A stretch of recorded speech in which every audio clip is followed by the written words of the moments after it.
Thank you so much for joining us. You're watching the National News Desk, America's News Now. I'm Angela Brown in for Jan Jeffcoat. It's Monday, February 16th, President's Day. And right now, there is no clear path to ending this partial government shutdown, the third one we've had in under 6 months. Let's get right over to Mark Boyle at the Live Desk. Congress not expected to be back in session until next week, but in the meantime, a lot of agencies are taking ahead. Yeah, let's go through that right now. The main agencies being impacted, Angela, include TSA at the airports, FEMA, the U.S. Coast Guard, Secret Service even. And the work being done by ICE and CBP will go on mostly unaffected because the Trump administration set enough funding aside for those agencies from last year's One Big Beautiful Bill. ICE has continued to enforce law across the country. They're already funded. Now, the ICE officers won't be getting paid, but they're getting used to that, it seems like. So, no, the immigration mission, the reason why President Trump was elected to be president, continues. Now, the DHS employees who aren't being paid are still being required to show up for work because their job is deemed essential. Still, there seems no compromise between the White House and lawmakers is close at all. It threatens to drag this whole thing out much longer than expected or anticipated. Democrats in the Senate have held up DHS funding as they demand policy changes for how ICE agents conduct themselves.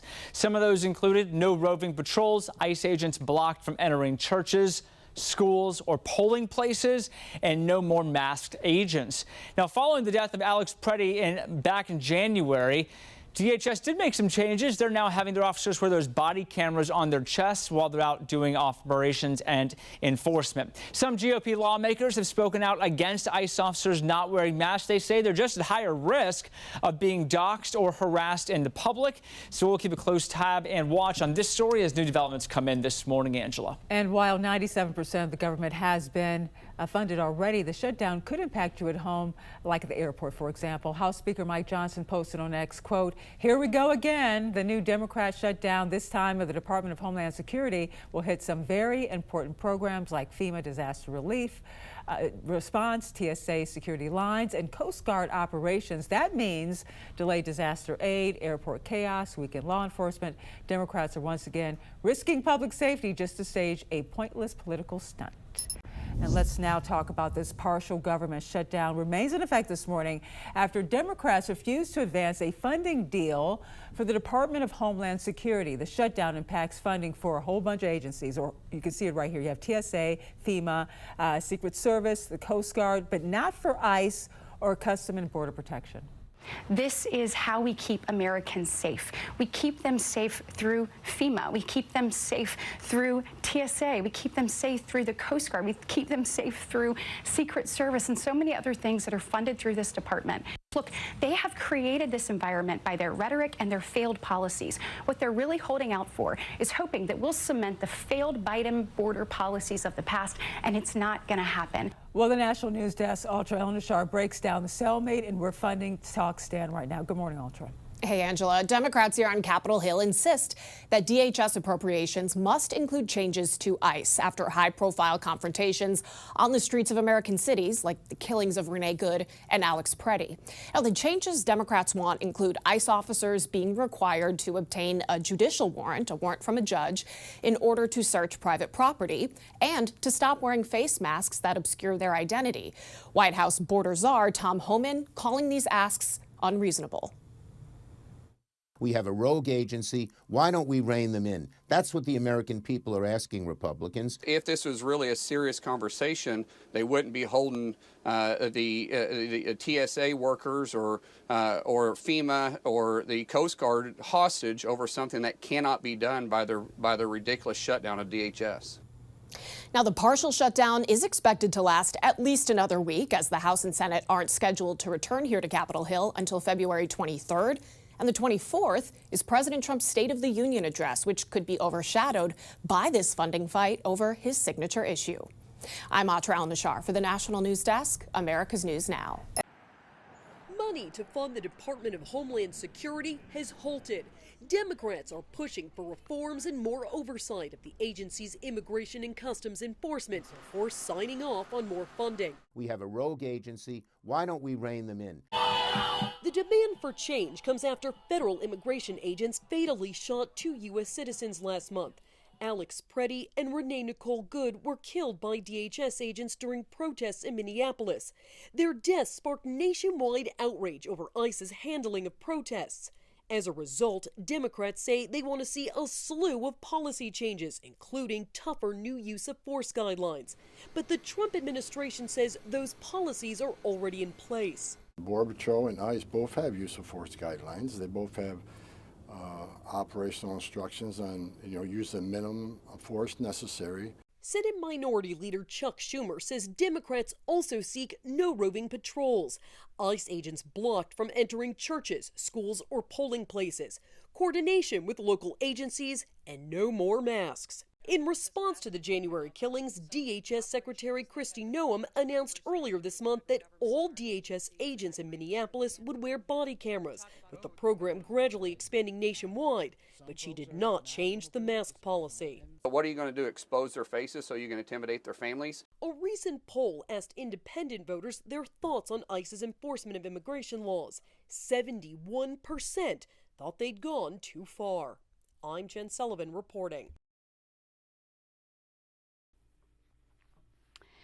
Desde el fin de semana, el Departamento de Seguridad Nacional se quedó sin fondos para operar, y esto porque se venció el plazo de las 2 semanas de negociaciones entre demócratas, republicanos y la Casa Blanca para darle más fondos a esa agencia hasta finales de septiembre, cuando termina el año fiscal 2026, y en parte porque lo que los demócratas estaban tratando de conseguir con esta negociación no se logró. Entonces simplemente no se permitió entregarle más fondos al Departamento de Seguridad Nacional. Todo alrededor del comportamiento de los agentes federales de la patrulla fronteriza y de ICE específicamente después de lo que ha ocurrido en Minnesota y en otros estados de los Estados Unidos.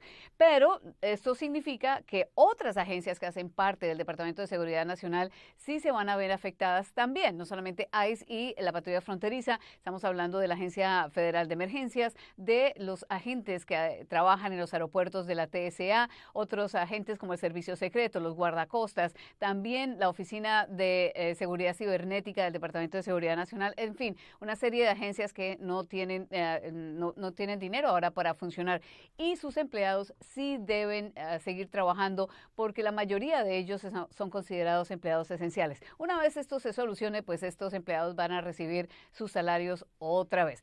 Pero lo que sí queda también es la urgencia de la negociación.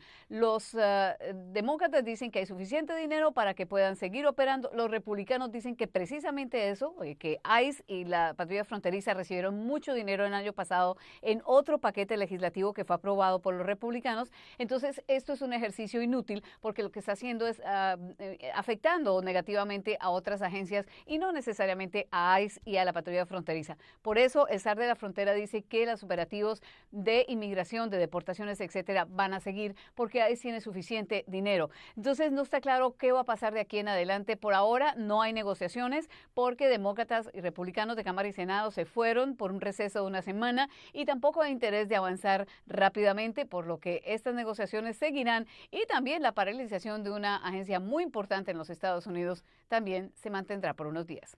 Yona Molinares, Washington.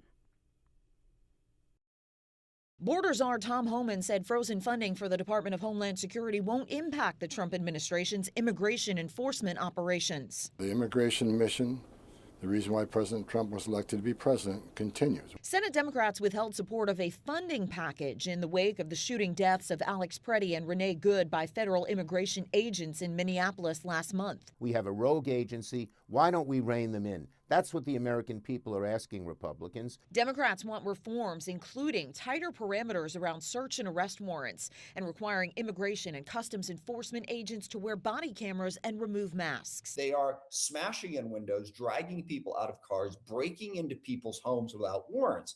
We need protection against that. Republicans note ICE is already funded via last summer's so-called Big Beautiful Bill, and other DHS agencies will feel the shutdown's brunt. This whole thing about shutting down DHS to prove a point, I think it's political theater, to be honest with you. Meanwhile, Homan said he's boosted internal affairs personnel in Minnesota to investigate misconduct allegations among immigration enforcement officers. I said I was bringing in more internal affairs officers to review the allegations, and those allegations are now being investigated. Most DHS personnel are considered essential, meaning they're on the job but without pay until a funding agreement is reached.